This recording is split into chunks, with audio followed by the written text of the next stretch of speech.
الحمد لله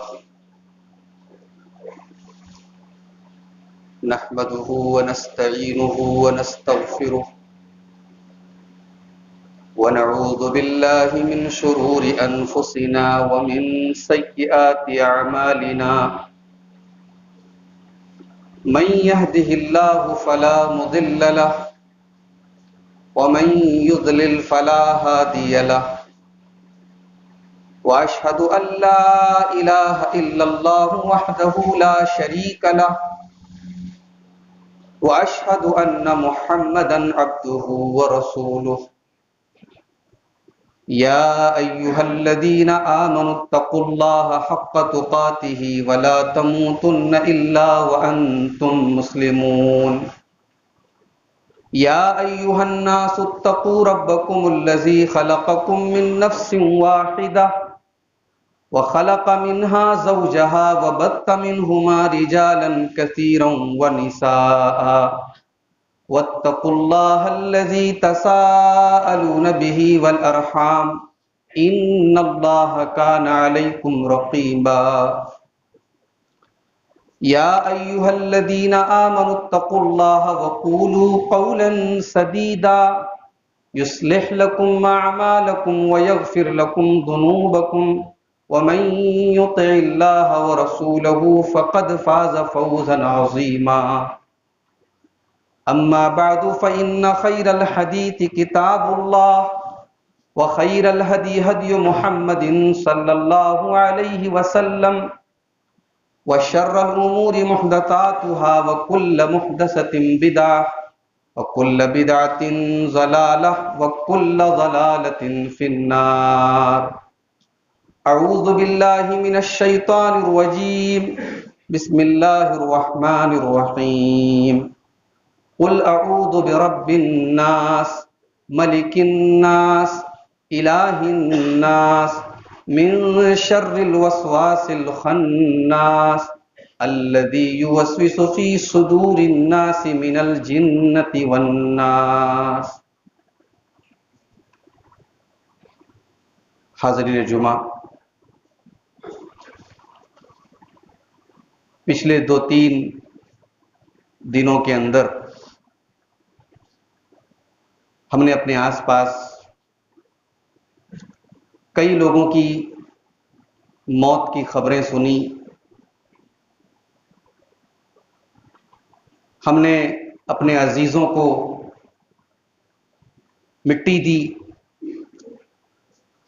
قبرستان لے جا کے ان کو دفن کیا. آج صبح بھی یہ خبر آئی، ہماری جماعت کے بڑے مخلص خادم تھے بجرڈیہا کے حاجی یعقوب صاحب کا بھی ان کا انتقال آج لمبی بیماری کے بعد آج انتقال ہو گیا. موت کی یہ خبریں ہم سنتے رہتے ہیں، لیکن اس سے عبرت حاصل نہیں کرتے، اس سے سبق حاصل نہیں کرتے. ہمیں سے ہر آدمی جانتا ہے کہ دنیا کی زندگی کو فنا ہے. دنیا کی ہر خوبصورتی ایک دن بدصورتی میں بدلنے والی ہے. ہر جوانی کے بعد بڑھاپا ہے، ہر طاقت کے بعد کمزوری ہے، ہر عروج کے بعد زوال ہے. لیکن پھر بھی ہم اس مختصر سی زندگی کو ترجیح دیتے ہیں، اس کو اوپر رکھتے ہیں اس زندگی کے اوپر جو ہمیشہ رہنے والی آخرت کی زندگی. ایسا ہم کیوں کرتے ہیں؟ قرآن کریم کے 3 پارے میں اللہ تعالیٰ نے جواب دیا ہے سورہ آل عمران کے اندر کہ انسان آخرت سے غافل کیوں ہے. انسان یہ کیوں نہیں سوچتا کہ اسے مرنا بھی ہے، اسے حساب بھی دینا ہے. اللہ تعالیٰ فرماتا ہے زُيِّنَ لِلنَّاسِ حُبُّ الشَّهَوَاتِ مِنَ النِّسَاءِ وَالْبَنِينَ وَالْقَنَاطِيرِ الْمُقَنطَرَةِ مِنَ الذَّهَبِ وَالْفِضَّةِ وَالْخَيْلِ الْمُسَوَّمَةِ وَالْأَنْعَامِ وَالْحَرْثِ. بڑے غور سے سنیے گا، اللہ ہماری کمزوری ہمیں بتا رہا ہے. اللہ کہہ رہا ہے کہ ہم نے انسانوں کے دل میں کچھ چیزوں کی محبت ڈال دی ہے، کچھ ڈیزائرز ہیں، کچھ خواہشات ہیں. انسان کے اندر نیچرلی، طبعی طور پر، فطری طور پر اس کی محبت ہے. کوئی اگر یہ کہے کہ میرے دل میں اس کی محبت نہیں، جھوٹا ہے وہ. اللہ کہہ رہا ہے کہ ان چیزوں کی محبت ہم نے دل میں ڈالی ہے. اور صرف محبت نہیں ڈالی، اللہ نے ان چیزوں کو اٹریکٹیو بنایا ہے، آکرشک بنایا ہے، دلکش بنایا ہے، خوبصورت بنایا ہے. کون کون سی چیزیں ہیں؟ من النساء. سب سے پہلے اللہ نے عورت کا ذکر کیا. اللہ کے نبی صلی اللہ علیہ وسلم نے تمام فتنوں میں اپنی امت کے لیے سب سے بڑا فتنہ عورت کو قرار دیا. یہاں بھی اللہ تعالیٰ نے دنیا کی شہوتوں کا اور دنیا کی خواہشات کا اور دنیا کی ڈیزائرز کا جب ذکر کیا تو سب سے پہلے عورت کا ذکر. من النساء. انسان کے دل میں عورت کی محبت، عورت کی ضرورت ہے، اس کے دل میں عورت کی محبت ڈال دی گئی. والبنین. اولاد کی محبت. بھی آدمی اولاد کے لیے کیا کیا کرتا ہے. خود بھوکا رہ لے، اولاد بھوکی نہیں ہونی چاہیے. اولاد کے سکھ چین کے لیے انسان اپنا سکھ چین تج دیتا ہے. حرام طریقے بھی اپناتا ہے کبھی کبھی اپنی اولاد کے سکھ کے. اولاد کی محبت انسان کے دل میں اللہ نے ڈال دی. والقناطیر المقنطرۃ من الذهب والفضہ. اور سونے چاندی کے خزانے، سونے چاندی کے ڈھیر. آج کی زبان میں ہم اس کا مطلب اور معنی سمجھ لیں، دولت، پیسہ، منی. دولت کی محبت انسان کے دل میں ڈال دی گئی. والانعام. اور یہ جو مویشی ہیں، یہ جو چوپائے ہیں، یہ گائے، بیل، بکری. یہ قرآن جس ماحول میں نازل ہوا وہ 4 ویلر اور 2 ویلر اور بائک اور کار کا دور نہیں تھا. اس زمانے میں عرب کے بدوؤں کے ہاں، عرب کے دیہاتوں میں، عرب کے صحراؤں میں اسٹیٹس سمبل کیا تھا؟ اونٹ تھے. میرے پاس 100 اونٹ ہیں. اس زمانے انعام بھی رکھے جاتے تھے تو اونٹوں کی شکل میں رکھے جاتے تھے. اللہ کے رسول صلی اللہ علیہ وسلم جب مکہ سے ہجرت کر کے مدینہ جانے لگے تو آپ کو زندہ یا مردہ، آپ کو یا حضرت ابو بکر کو پکڑنے پر 100 سرخ اونٹوں کا انعام رکھا گیا. ان کے لیے اسٹیٹس سمبل وہی تھا. ہمارے لیے آج ہم شہر میں رہتے ہیں، آپ دیہاتوں میں چلے جائیں، وہاں لوگوں کی حیثیت، ان کے پاس جو مویشی ہیں، جو جانور ہیں، میرے پاس 100 بھینس ہیں، میرے پاس 100 گائے ہیں، میرے پاس اتنے اونٹ ہیں، وہ ان کا اسٹیٹس سمبل وہی ہے. ہمارے شہر کی زندگی میں کچھ اور ہے. ہمارے پاس گاڑیاں ہیں، کاریں ہیں، اچھے مکانات ہیں. اللہ نے کہا والانعام. یہ چوپائے، یہ جانور، یہ مویشی جو تمہاری سواری کے کام آتے ہیں، جو تمہارے لیے اسٹیٹس سمبل ہیں، جو سماج میں تمہاری ناک کو اونچا کرتے ہیں، ان کی محبت بھی ہم نے تمہارے دل میں ڈال دی. والخیل المسومۃ. اور اللہ نے کہا بہترین گھوڑے، عمدہ گھوڑے.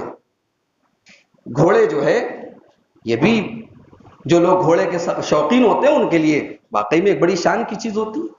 پھر گھوڑوں میں بھی اللہ نے کہا والخیل المسومہ. وہ گھوڑے جو عمدہ نسل کے ہوں، جن کے اوپر نشان لگو، برانڈڈ گھوڑے، برانڈڈ ہارسز.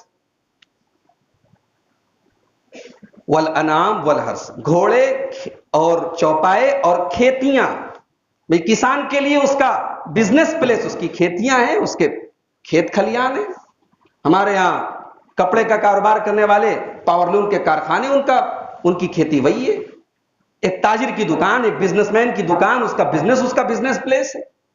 تو اللہ نے کہا ان 6 چیزوں کی محبت تمہارے دل میں ڈال دی گئی ہے، اٹریکٹیو کر دی گئی ہے، سجا دی گئی ہے. اب غور کرو تو سوچو، تو دنیا کی ساری چیزیں ان 6 چیزوں میں آ گئی. بھئی جن چیزوں کے لیے ہم کٹتے مرتے ہیں نا، خون پسینہ ایک کرتے ہیں، حرام حلال ایک کرتے ہیں، دن رات بے چین رہتے ہیں، ان تمام چیزوں کو غور کرو تو ان 6 چیزوں کی کیٹیگری میں وہ آتی ہیں. من النساء والبنین والقناطیر المقنطرۃ من الذهب والفضہ والخیل المسومہ والانعام والحرث. ان 6 چیزوں میں سب آ جاتے. اللہ نے ان 6 چیزوں کا ذکر کر کے کہا ذالک متاع الحیات الدنیا. میرے بندو، یہ جو 6 چیزوں پہ تم مرے جا رہے ہو نا، یہ تو دنیا کی متاع ہے. متاع کا مطلب کیا ہوتا ہے؟ اہل علم کہتے ہیں کہ متاع اس چیز کو کہتے ہیں جس سے کچھ وقت تک فائدہ اٹھائیں، جو تھوڑی سی ہو، جو کوانٹٹی میں بھی کم ہو اور جس کی لمٹ بھی بہت کم ہو. اللہ نے دنیا کی ساری دولت کو، دنیا کی ساری چیزوں کو متاع کہا. ذالک متاع الحیات الدنیا. یہ تو چند دنوں کی چیز ہے. عورت اپنی خوبصورتی پہ ناز کرتی ہے، ایک وقت ایسا آتا ہے اس کو کوئی اس کے چہرے کی رنگت، اس کی خوبصورتی، اس کا سراپا سب ختم ہو جاتا ہے. انسان اپنی جوانی میں اپنے دست و بازو پہ اکڑتا ہے، ایک وقت ایسا آتا ہے لوگ اس کو سہارا دے کے چلتے ہیں. انسان اپنی دولت پہ اتراتا ہے، ایک وقت ایسا آتا ہے دوسروں کے سامنے ہاتھ پھیلانے پہ مجبور ہو جاتا ہے. بھئی کس چیز پر آپ پکڑتے ہیں، کس چیز پر آپ تکبر کرتے ہیں؟ ذالک متاع الحیات الدنیا، اللہ نے کہا یہ دنیا کی چند دنوں تک کے فائدہ اٹھانے کی چیز ہے. واللہ عندہ حسن المآب، میرے بندو تم دنیا کی ان چیزوں کے پیچھے پڑ کے آخرت کو بھول گئے. اللہ کے پاس جو تمہارا ٹھکانہ ہے، جو جنت اللہ نے تمہارے لیے تیار کر کے رکھی ہے، جو سب سے بہترین لوٹ کر کے جانے کی جگہ ہے، جو سب سے بہترین ٹھکانہ ہے، جہاں فنا نہیں ہے، جہاں زوال نہیں ہے، جہاں جو ملے گا وہ اعلیٰ کوالٹی کا ملے گا. جنت میں کوئی چیز ادنا نہیں ہے، جنت کی ہر چیز اعلیٰ کوالٹی کی. ہم لوگ جنت کے بارے میں جب قرآن حدیث میں پڑھتے ہیں نا تو ہمیں لگتا ہے کہ جنت ایسی ہوگی، جنت کی حوریں ایسی ہوں گی، جنت کی نہریں ایسی ہوں گی، جنت کے باغات ایسے ہوں گے. بھائی صاحب وہ جنت کے بارے میں جتنا ہمیں بتایا گیا وہ ہماری سمجھ اور ہماری عقل اور ہمارے سینس کو سامنے رکھ کر کے بتایا گیا ہے، ورنہ جنت ہمارے سینس اور ہماری عقل اور ہماری سمجھ کے پرے ہے. اللہ کے رسول صلی اللہ علیہ وسلم فرماتے ہیں، حدیث قدسی کے الفاظ ہیں، اللہ تعالیٰ کہتا ہے کہ جنت میں نے اپنے بندوں کے لیے وہ تیار کیا ہے جو کسی بندے کی آنکھوں نے دیکھا نہیں. مالا عین رات، کسی بندے نے دیکھا نہیں، ولا اذن سمیت، کسی کان نے سنا نہیں، ولا خطر علی قلب بشر، اور کسی دل میں اس کا خیال بھی نہیں گزرا. تو بھائیوں موت سے عبرت حاصل کرو.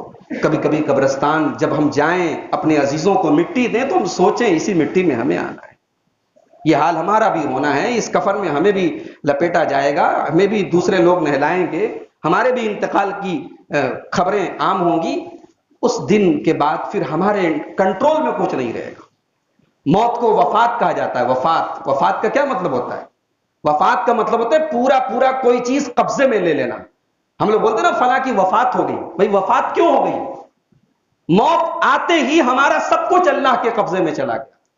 جب تک زندہ تھے، چلتے تھے، کھاتے تھے، پھرتے تھے، سوچتے تھے، سمجھتے تھے، کنٹرول تھا، اختیار تھا. اب موت کے بعد کوئی اختیار نہیں. اب ہل نہیں سکتے اپنی جگہ سے، اپنی آنکھ نہیں بند کر سکتے، اپنے انگوٹھے کی انگلی کو حرکت نہیں دے سکتے، اپنے ہونٹ نہیں بند کر سکتے. اتنے مجبور ہو گئے، اتنے بے بس ہو گئے. تو ہمیں اور آپ کو اس ماحول میں جبکہ ہم موت کی خبریں برابر سن رہے ہیں، ہمیں اور آپ کو موت کے تعلق سے یہ بات یاد رکھنی چاہیے. دنیا کی رنگینیوں میں پڑھ کر کے آخرت کو نہ بھولیں.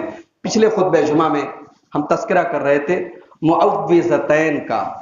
قرآن کریم کی وہ دو سورتیں جو ہمیں اللہ کی پناہ میں لے کے جاتی ہیں، اور جن دو سورتوں پر اللہ تعالیٰ نے قرآن کا اینڈ کیا ہے، قرآن کو ختم کیا ہے، جو قرآن کی 113 اور 114 نمبر کی سورت ہے، اس میں سے سورہ فلق کا ترجمہ اور اس کی مختصر سی تفسیر پچھلے خطبہ جمعہ میں آپ کے سامنے پیش ہوئی تھی. آج میں چاہتا ہوں کہ سورہ ناس کے متعلق کچھ باتیں آپ کے سامنے بیان کروں. سورہ فلق میں ہم نے کیا پڑھا؟ ہم نے پڑھا کہ قل اعوذ برب الفلق، اے نبی آپ کہہ دیجئے میں پناہ طلب کرتا ہوں صبح کے رب کی. وہاں اللہ تعالیٰ کی ایک صفت بیان کی گئی، وہ صبح کا رب ہے. پھر ہم نے 4 چیزوں سے اللہ کی پناہ مانگی. من شر ما خلق، میں پناہ طلب کرتا ہوں اللہ کی ہر اس چیز کے شر سے جو اللہ نے پیدا کیا. ومن شر غاسق اذا وقب ومن شر النفاثات فی العقد ومن شر حاسد اذا حسد. رات کی تاریکی سے میں اللہ کی پناہ چاہتا ہوں جب رات چھا جائے، اور گروہوں میں پھونکنے والے جادوگروں کے جادو کے شر سے میں پناہ طلب کرتا ہوں جو گروہوں میں پھونکا کرتے ہیں، اور میں حسد کرنے والے کے حسد سے اللہ کی پناہ طلب کرتا ہوں جب وہ حسد کرتے. تو سورہ فلق میں اللہ کی ایک صفت بیان کی گئی اور 4 چیزوں سے اللہ کی پناہ طلب کی گئی. سورہ ناس کا انداز الگ ہے. سورہ ناس میں پہلے اللہ کی 3 صفتیں بیان کی گئی. قل اعوذ برب الناس ملک الناس الہ الناس. اے نبی آپ کہہ دیجئے میں پناہ چاہتا ہوں لوگوں کے رب کی. بھئی رب کس کو کہتے ہیں؟ پالنے والے کو. عربی میں مالک کو بھی رب کہتے ہیں. مکان مالک کو عربی میں رب المال کہتے ہیں، رب البیت کہتے ہیں. مال کے مالک کو رب المال کہتے ہیں. تو رب کے معنی مالک ہوتا ہے. تو کہہ دیجئے اے نبی میں پناہ طلب کرتا ہوں لوگوں کے رب کی، لوگوں کے مالک کی. ملک الناس، لوگوں کے بادشاہ کی. الہ الناس لوگوں کے معبود کی۔ اب یہاں اللہ تعالیٰ کی 3 صفتیں بیان کی گئی، رب الناس، ملک الناس، الہ الناس۔ وہ لوگوں کا رب بھی ہے، وہ لوگوں کا بادشاہ بھی ہے، وہ لوگوں کا معبود بھی ہے۔ سوال یہ پیدا ہوتا ہے، قرآن ختم ہو رہا ہے، قرآن کی آخری سورت ہے، ہم اللہ سے پناہ طلب کر رہے ہیں، استعاذہ کر رہے ہیں، تو اللہ تعالیٰ نے اپنے بہت سارے صفات میں انہی 3 صفات کو کیوں جمع کیا؟ یہاں پہ رب الناس، ملک الناس، الہ الناس، یہی 3 صفتیں کیوں لائی گئی؟ آئیے اس پر غور کرتے ہیں۔ پہلے تو ان کے آرڈر پر غور کیجئے، ان کی ترتیب پر غور کیجئے۔ پہلے رب الناس کہا گیا، پھر ملک الناس، پھر الہ الناس۔ یہ جو ترتیب ہے قرآن کی، یہ ڈاؤن ٹو اپ ہے۔ بھئی رب بہت ہوتے ہیں، ایک تو حقیقی رب ہے وہ اللہ ہے، لیکن مالک، مکان مالک بہت ہے، مال کے مالک بہت ہے، کارخانے کے مالک بہت ہے، تو رب تو بہت سارے ہیں، مالک تو بہت سارے ہیں، بادشاہ کوئی ایک ہوتا ہے۔ تو سب سے پہلے اللہ نے کہا میں رب ہوں۔ اب انسان کہہ سکتا ہے کہ میں مکان کا رب ہوں، میں مال کا رب ہوں، میں سواری کا رب ہوں، تو اللہ نے کہا میں ملک الناس، میں لوگوں کا بادشاہ ہوں۔ بادشاہ تو سب نہیں ہوتے۔ اب بادشاہ کہا تو پھر یہ سوال ہوا کہ دنیا میں بھی تو بادشاہ ہوتے ہیں، تو کہا کہ نہیں، دنیا میں بادشاہ ہوتے وہ الہ نہیں ہوتے، وہ معبود نہیں ہوتے، وہ سر جھکانے کے لائق نہیں ہوتے، وہ عبادت کے لائق نہیں ہوتے۔ میں رب بھی ہوں، میں ملک بھی ہوں، میں الہ بھی ہوں۔ اور یہ 3 چیزیں ایسی ہیں جو صرف اللہ کے لیے ہیں۔ بھئی دنیا میں بادشاہ ہیں لیکن الہ نہیں ہے، دنیا میں رب ہیں، اپنے مکان کے مالک، اپنے مال کے مالک ہیں، مگر وہ الہ نہیں ہے۔ اللہ وہ ہے جو رب الناس بھی ہے، جو ملک الناس بھی ہے، اور جو الہ الناس بھی۔ اور یہ 3 صفتیں جو لائی گئیں، اس میں بھی ایک نقطہ ہے۔ بھئی ماں اپنے بچے کے لیے رب ہے۔ یہاں رب سے آپ کو غلط فہمی پیدا نہ ہو کہ بھئی ہم انسانوں کو رب کیوں کہہ رہے ہیں۔ عربی میں جب رب بولا جاتا ہے نا، رب، تو رب کی اضافت اگر کسی چیز کی طرف کی جائے تو انسان کے لیے بھی رب کا لفظ بول سکتے ہیں عربی میں، لیکن رب بولیں گے، صرف رب بولیں گے تو اللہ کے لیے بولیں گے۔ لیکن مکان کا رب عربی میں بولتے ہیں رب المال، رب البیت، رب المال، عربی میں ایسے اضافت کے ساتھ انسان کے لیے بولتے ہیں۔ تو پالنے والا، یہ مالک، اس کو عربی میں رب کہتے ہیں۔ تو ایک ماں اپنے بچے کی پرورش کر رہی ہے تو ظاہر ہے کہ بچے کی حفاظت کرتی ہے۔ ایک مکان مالک ہے، اپنے مکان کی حفاظت کرتا ہے۔ تو جو رب ہوتا ہے وہ اپنے مربوب کی حفاظت کرتا ہے، جو بادشاہ ہوتا ہے وہ اپنی رعایا کی حفاظت کرتا ہے، اور جو معبود ہوتا ہے وہ اپنے بندوں کی حفاظت کرتا ہے۔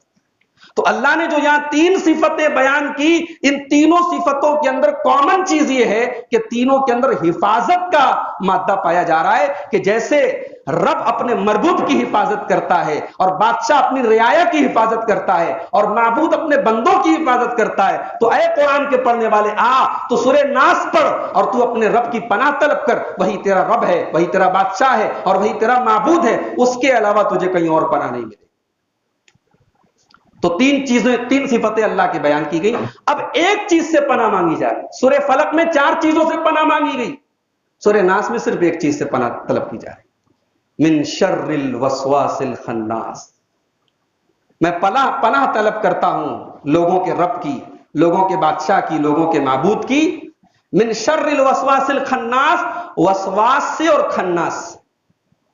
یہ وسواس کیا ہوتا ہے اور خناس کیا ہوتا ہے؟ عربی زبان میں وسواس اور خناس یہ دونوں مبالغہ کے صیغے ہیں، اور مبالغہ کا مطلب ہوتا ہے کسی چیز کا بار بار ہونا۔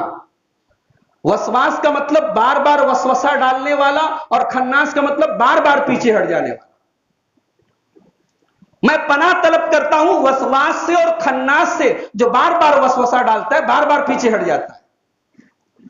بھئی شیطان بڑا پاورفل ہے نا، ہمیں نظر نہیں آتا، ہمیں بھٹکاتا رہتا ہے، ہمارے دل کے اندر غلط خیال ڈالتا، ہمیں محسوس بھی نہیں ہوتا۔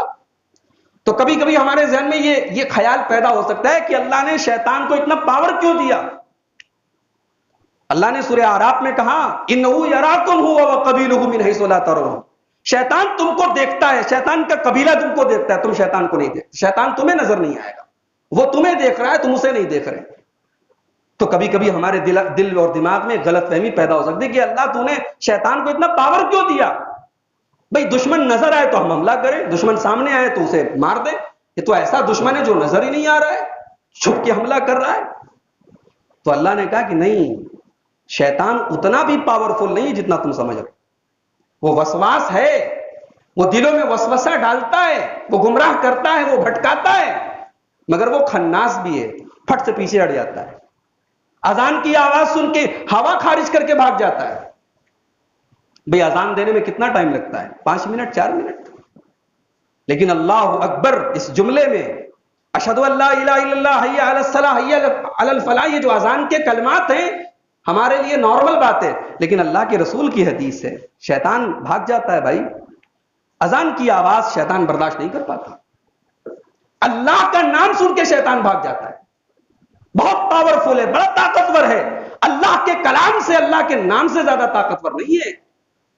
اس لیے یہ ہمیشہ یاد رکھو کہ شیطان وسواس ہے تو خناس بھی ہے، اس کی کمزوری بھی یاد رکھو، کبھی دماغ میں یہ نہ پیدا ہو شیطان بڑا پاورفل ہے، اس سے پاورفل تم ہو، تمہارے پاس اللہ کا کلام ہے، تمہارے پاس قرآن ہے۔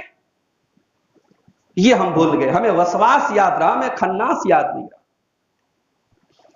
حضرت آدم کے آگے شیطان نے سجدہ نہیں کیا، اللہ نے کہا نکل جا مردود، تو شیطان نے اللہ سے ایک دعا کی۔ شیطان کو بھی دعا کرنے کا طریقہ آتا ہے، شیطان کہتا ہے رب انظرنی الی یوم یبعثون، اے میرے رب، شیطان بھی اپنا رب اللہ کو مانتا ہے، کہتا ہے اے میرے رب مجھے قیامت تک کی مہلت چاہیے، مہلت چاہیے تیرے بندوں کو گمراہ کرنے کی، تیرے بندوں کو بھٹکانے کی، تیرے بندوں کے دل میں وسوسہ ڈالنے کی۔ اللہ نے مہلت دے دی، اللہ نے اپنے بندوں کے امتحان کے لیے شیطان کو مہلت دے دی، مگر اللہ تعالیٰ نے ساتھ میں کلیئر کر دیا کہ اس کا زور انہو لیس لہ سلطان علی الذین آمنوا، سورہ نحل کے اندر اللہ نے فرمایا شیطان کا زور ایمان والے پر نہیں چلے گا، ایمان ہے تو شیطان تمہارا کچھ نہیں بگاڑتا ہے، شیطان ہے ہمارے ساتھ، سب کے ساتھ شیطان لگا ہے۔ بھائی ایک شیطان تو وہ ہے جو سب کے ساتھ خون کی رگوں کے ساتھ، خون کے ساتھ دوڑ، جیسے بدن میں خون دوڑتا ہے شیطان دوڑ رہا ہے ہمارے ساتھ۔ پتہ نہیں وہ حدیث آپ نے کبھی سنی ہے کہ نہیں سنی ہے؟ آئیے وہ حدیث آپ کو سنا دیتا ہوں، بخاری اور مسلم کی روایت ہے۔ کچھ لوگ ہمارے بارے میں کہتے ہیں کہ ہم اہل بیت کو نہیں مانتے، آؤ اہل بیت کی حدیثیں ہم سے سنو، ہم کس سے نہیں سناتے، کہانیاں نہیں سناتے، اہل بیت کی صحیح حدیثیں ہم سے سنو۔ یہ جو حدیث سنانے جا رہا ہوں یہ اہل بیت کے ایک بڑے عظیم فرد روایت کر رہے ہیں، حضرت علی ابن حسین۔ یہ کون علی ابن حسین ہے؟ جن کو زین العابدین کہا جاتا ہے، جو کربلا میں اپنے باپ کے اکلوتے بچے بچے تھے، حضرت علی ابن حسین رضی اللہ رحمہ اللہ تعالی، صحابی نہیں ہے، تابعی ہے۔ علی ابن حسین بیان کرتے بخاری اور مسلم کی روایت، کہتے ہیں کہ اماں صفیہ، نبی کی بیوی اماں صفیہ بنت حیی، انہوں نے مجھ سے یہ حدیث بیان کی کہ ایک مرتبہ اللہ کے رسول اعتکاف میں تھے، رمضان کا آخری عشرہ تھا، اللہ کے رسول اعتکاف میں تھے، میں اللہ کے رسول سے ملنے کے لیے۔ سبق نمبر 1، شوہر اگر کہیں سفر پہ گیا ہے، شوہر گھر سے باہر ہے، تو بیوی اپنے شوہر کی خیر خبر رکھے، بیوی اپنے شوہر کی حال چال لے۔ حضرت صفیہ اعتکاف کی حالت میں اللہ کے رسول سے ملنے آئی ہیں مسجد کے اندر۔ دوسرا سبق یہ ملا کہ اعتکاف کی حالت میں بیوی بچوں سے ضروری بات کی جا سکتی۔ حضرت صفیہ نے ملاقات کی، حال چال پوچھی، رسول اکرم صلی اللہ علیہ وسلم نے ملاقات کے بعد اپنی بیوی صفیہ کو ان کے گھر کے دروازے تک نبی اکرم چھوڑنے کے لے گئے۔ سبق یہ بھی ملا کہ بیوی کو اکیلا نہ چھوڑا جائے، بیوی کے ساتھ سفر میں جایا جائے، بیوی کا ساتھ دیا جائے۔ رسول اکرم اپنی بیوی صفیہ کو اعتکاف کی حالت میں ہے مسجد کے دروازے تک چھوڑنے آئے، کیونکہ مسجد سے قریب ہی اللہ کے رسول کی بیویوں کا کمرہ تھا، ان کے دروازے تھے۔ تو جب ام سلمہ رضی اللہ تعالیٰ عنہ کے دروازے پر اللہ کے رسول پہنچے تو 2 انصاری صحابہ کا وہاں سے گزر، مدینہ کے 2 انصاری صحابہ وہاں سے گزر رہے تھے، دونوں نے اللہ کے رسول کو دیکھ کر کے سلام کیا۔ اللہ کے نبی نے سلام کا جواب نہیں دیا، نبی تو سلام کے جواب میں سب سے پہلے سلام کا جواب دیتے تھے، نبی نے سلام کا جواب نہیں دیا، نبی نے کہا اعلیٰ رسلکما، ٹھہرو۔ یہ جو نقاب میں جا رہی ہیں نا، چادر میں جا رہی ہیں، پردے میں جا رہی ہیں، یہ میری بیوی صفیہ بنت حیی ہے، یہ کوئی نامحرم عورت نہیں ہے، یہ میری بیوی صفیہ ہے۔ اب دونوں انصاری صحابہ ہکا بکا رہے، سبحان اللہ، یا رسول اللہ کیا بات کر رہے ہیں آپ؟ اللہ کی پناہ کہ آپ یہ سوچ رہے ہیں کہ ہم آپ کے بارے میں کوئی غلط فہمی اپنے دل میں پالیں گے؟ آپ اپنی پوزیشن کلیئر کر رہے ہیں، آپ وضاحت کر رہے ہیں کہ یہ آپ کی بیوی صفیہ ہے۔ تو اللہ کے رسول نے بڑا پیارا جملہ کہا تھا اس موقع، کہا تھا کہ ہاں میں وضاحت اس لیے کر رہا ہوں کہ کہیں شیطان تمہارے دل میں کوئی غلط خیال نہ ڈال۔ فَإِنَّ الشَّيْطَانَ يَجْرِي مِنَ الدَّمِ یجری من الانسان مجرى الدم، اس لیے کہ شیطان انسان کے جسم میں ویسے ہی دوڑتا ہے جیسے خون دوڑتا ہے۔ تو ایک شیطان وہ ہے جو ہم سب کے ساتھ لگا ہوا ہے، جس کو قرآن و حدیث میں قرین کہا گیا، قرین، کمپینین، وہ ہمیشہ ہمارے ساتھ رہتا ہے۔ بلکہ صحیح مسلم کی روایت میں تو یہاں تک موجود ہے کہ اللہ کے رسول نے صحابہ سے کہا کہ ہر آدمی کے ساتھ ایک شیطان لگا ہوا ہے، تو صحابہ نے کہا کہ اللہ کے رسول کیا آپ کے ساتھ بھی شیطان لگا ہوا ہے؟ کہا کہ ہاں میرے ساتھ بھی ایک شیطان لگا ہوا ہے، لیکن میرے ساتھ جو شیطان لگا ہے، جو جن لگا ہے، اسے اللہ تعالیٰ نے میرے کنٹرول میں کر دیا ہے، وہ مسلمان ہو چکا ہے، وہ مجھے کسی غلط چیز کا حکم نہیں دے سکتا، وہ بھلائی کا حکم دیتا ہے۔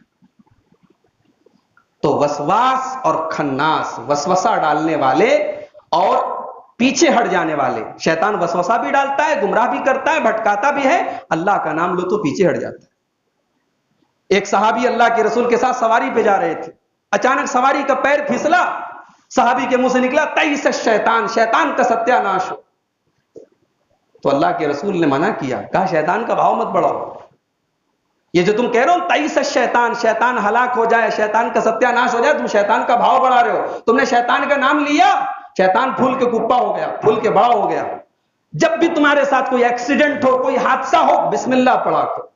یہ ابو داؤد کی صحیح روایت پڑھو، نبی نے صحابی سے کہا کہ جب بھی تمہارے ساتھ کوئی حادثہ ہو، بسم اللہ پڑھا کرو، شیطان کا نام مت لو، بسم اللہ پڑھو گے شیطان چھوٹا ہو جائے گا، شیطان کا نام لو گے شیطان بڑا ہو جائے گا۔ تو وسواس ہے اور خناس ہے، الذی یوسوس فی صدور الناس، اس کا کام کیا ہے؟ لوگوں کے سینوں میں وسوسہ ڈالتا ہے۔ سینہ اس کو کہتے ہیں جو ہمارا اوپر کا حصہ ہے۔ اللہ نے یہ نہیں کہا شیطان دل میں وسوسہ ڈالتا ہے، شیطان کی اتنی اوقات نہیں وہ دل تک چلا جائے، دل میں اگر ایمان ہے شیطان دل میں نہیں جائے گا، وہ گیٹ پر رہتا ہے، سینے کے آس پاس منڈراتا ہے، اس کے وسوسے دل تک تب جاتے ہیں جب ہمارے دل کے اندر کمزوری ہو، جب اندر کوئی کمزوری ہو تب شیطان کا وسوسہ اندر انٹری کرتا ہے، ورنہ فی صدور الناس کہا، شیطان لوگوں کے دلوں میں نہیں جاتا، لوگوں کے سینوں میں وسوسہ ڈالتا ہے۔ من الجنۃ والناس، اور یہ جو شیطان وسوسہ ڈالتا ہے یہ جنات میں سے بھی ہوتا ہے اور انسان میں سے بھی ہوتا ہے۔ بھائی صرف جنات نہیں بھٹکاتے، انسان بھی بھٹکاتے ہیں ہمارے نوجوانوں کو۔ آج انسانوں میں جو شیطان ہے وہ زیادہ گمراہ کر رہے ہیں، فیس بک ہے، انسٹاگرام ہے، سوشل میڈیا ہے، ہمارا نوجوان طبقہ چلا رہا ہے، اور اس موبائل کے اور اس سوشل میڈیا کے ذریعے وہ کیا کیا کر رہا ہے۔ ہماری نوجوان لڑکیاں، ان کے دماغ میں کیسے بے حیائی کا زہر دھیرے دھیرے پھیلایا جا رہا ہے۔ ہاں ایسے کپڑے بھی تم پہن سکتی ہو، چلتا ہے، یہ کام بھی تم کر سکتی ہو، اس میں کوئی حرج نہیں، یہ عام بات ہے۔ دیکھو یہ ٹک ٹاک پہ چل رہا ہے، فیس بک پہ چل رہا ہے، واٹس ایپ پہ چل رہا ہے، بہت بڑے بڑے گناہ ہیں جس کو آج سوشل میڈیا نے چھوٹا کر دیا۔ ہمارے نوجوانوں کے دل میں اس گناہ کے گناہ ہونے کا احساس ختم ہو گیا۔ آج محلے میں کوئی گھر نہیں، کوئی خاندان نہیں، کوئی نوجوان لڑکا ایسا نہیں جو ان گندگیوں سے بچ گیا ہو، الا ماشاء اللہ۔ تو شیطان جو ہوتے ہیں نا، جو وسوسہ ڈالنے والے، وہ اللہ نے کہا صرف جنات میں نہیں ہوتے، انسانوں میں بھی ہوتے ہیں۔ آج فیس بک، سوشل میڈیا، پب جی گیم، ان تمام چیزوں کے ذریعے جو انسانوں کے اندر شیاطین ہیں وہ ہمارے نوجوانوں کو بدکاری کے راستے پہ لے کے جا رہے ہیں، وہ نشے کی طرف لے کے جا رہے ہیں، وہ بے حیائی کی طرف لے کے جا رہے ہیں۔ تو سورہ ناس کو اپنی زندگی کا معمول بنا لو۔ شیطان کے وسوسے سے بچنا ہے تو 3 کام نوٹ کر لو، یہ جمعہ کے خطبے کا خلاصہ ہے۔ شیطان کا وسوسہ اتنی خطرناک چیز ہے کہ قرآن ختم ہو رہا ہے، آخری سورت قرآن کی 114 نمبر کی سورت ہے، اللہ نے سورہ ناس میں پناہ طلب کروائی اپنے بندے سے، شیطان سے۔ اور اسی لیے علماء کہتے ہیں کہ قرآن کی آخری سورت سورہ ناس کیوں ہے، سورہ فلق کیوں ہے؟ کیونکہ قرآن کا قاری جب قرآن شروع کرتا ہے تو اعوذ باللہ من الشیطان الرجیم سے شروع کرتا ہے۔ قرآن شروع کر رہا ہے تو اللہ کی پناہ طلب کر رہا ہے شیطان مردود سے، اور جب قرآن ختم کر رہا ہے تو قل اعوذ برب الفلق اور قل اعوذ برب الناس پر ختم کر رہا ہے۔ سبق یہ ملا کہ اے قرآن کے قاری، ہم نے تجھے دونوں طرف سے سیف کر دیا۔ تیرے قرآن پڑھنے کا آغاز اعوذ باللہ من الشیطان الرجیم سے ہوا، اور تیرے قرآن پڑھنے کا اختتام اور اس کا خاتمہ سورہ فلق اور سورہ ناس پر ہوا، تو دونوں طرف سے اللہ کی پناہ میں آ گیا، تو شیطان سے بچ گیا۔ تو شیطان کے فتنے سے اگر بچنا ہے تو 3 چیزیں اپنی زندگی کا معمول بنا لو۔ کثرت سے اللہ کو یاد کرو، کثرت سے اللہ کو یاد کرو۔ صبح شام پڑھنے کی جو دعائیں ہیں وہ یاد کر لو بھائی، اس کو اپنی زندگی کا معمول بنا لو۔ آج جو گھروں میں شکایتیں ہوتی ہیں بچوں کے ساتھ، بچیوں کے ساتھ، بچی ہماری ڈر رہی ہے، رات میں نیند نہیں آ رہی ہے، یہ ہے وہ، یہ مسائل کیوں ہیں؟ ہمارے گھروں میں دعائیں پڑھنے کا اہتمام نہیں، ہمارے گھر میں صبح شام کے اذکار پڑھنے کا اہتمام نہیں۔ صحابہ اللہ کے رسول کے پاس آ کے پوچھا کرتے تھے، اللہ کے رسول کوئی دعا بتا دیجئے صبح شام کیا پڑھوں۔ حضرت ابوبکر صدیق آئے اللہ کے رسول کے پاس، کہا یا رسول اللہ مجھے کوئی دعا بتائیے صبح شام پڑھا کروں۔ اللہ کے رسول نے بڑی پیاری دعا سنائی، کہا یہ دعا پڑھو، اللہم فاطر السماوات والارض عالم الغیب والشہادہ رب کل شیء وملیکہ۔ اے اللہ تو آسمان و زمین کا بنانے والا ہے، تو غیب کی باتوں کو جاننے والا ہے، کھلی چھپی سب باتوں کو جاننے والا ہے، ہر چیز کا رب ہے، ہر چیز کا مالک ہے۔ اشہد ان لا الہ الا انت، میں گواہی دیتا ہوں تیرے سوا کوئی معبود نہیں۔ اعوذ بک من شر نفسی، اے اللہ میں تیری پناہ چاہتا ہوں اپنے نفس کے شر سے، وشر الشیطان وشرکہ، اور شیطان کے شر سے اور شیطان کے شر سے۔ اللہ کے رسول نے حضرت ابوبکر صدیق سے کہا یہ دعا یاد کر لو، اس کو صبح کو پڑھا کرو، شام کو پڑھا کرو، اور رات میں سونے کے ٹائم پڑھا۔ بھائی یہ دعائیں ہیں، ان کو یاد کرو۔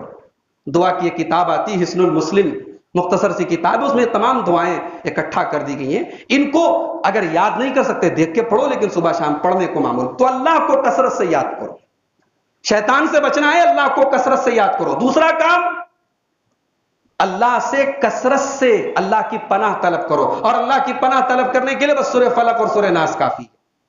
سونے کے ٹائم پڑھ لو، ہر فرض نماز کے بعد پڑھ لو، جب موقع ہو سورہ فلق اور سورہ ناس پڑھو۔ ہمارے یہاں مشہور ہے چاروں کل پڑھو، یہ چاروں کل نہیں پڑھنا ہے، 2 کل پڑھنا ہے، کہیں کہیں 3 کل پڑھنا ہے، قل هو اللہ احد، قل اعوذ برب الفلق، قل اعوذ برب الناس، چاروں کل۔ یہ اس کے بارے میں کوئی صحیح روایت نہیں۔ اور تیسرا کام یہ کرنا ہے، شیطان کے شر سے اگر بچنا ہے، شیطان کی نافرمانی کرو۔ شیطان جہاں تم کو غلط ٹریک پہ ڈالے طے کر لو، نہیں یہ کام نہیں کرنا ہے، اس کام سے بچ جانا ہے۔ جہاں شیطان تمہارے قدم کو ڈگمگانے کی کوشش کرے، اپنے آپ کو تھوڑا مضبوط کر لو، تھوڑا بچا لو۔ 2-4 بار جب شیطان کی نافرمانی کرو گے، شیطان پتہ ہے کیسے گمراہ کرتا ہے؟ وقت ختم ہو گیا، معذرت چاہتا ہوں آپ سے، زیادہ لے لیا وقت میں نے، آخری بات بیان کر رہا ہوں۔ شیطان کیسے گمراہ کرتا ہے؟ سب سے پہلے ایمان پر حملہ کرتا ہے، چاہتا ہے آدمی مشرک ہو جائے، شرک کر دے، ایمان ختم ہو جائے۔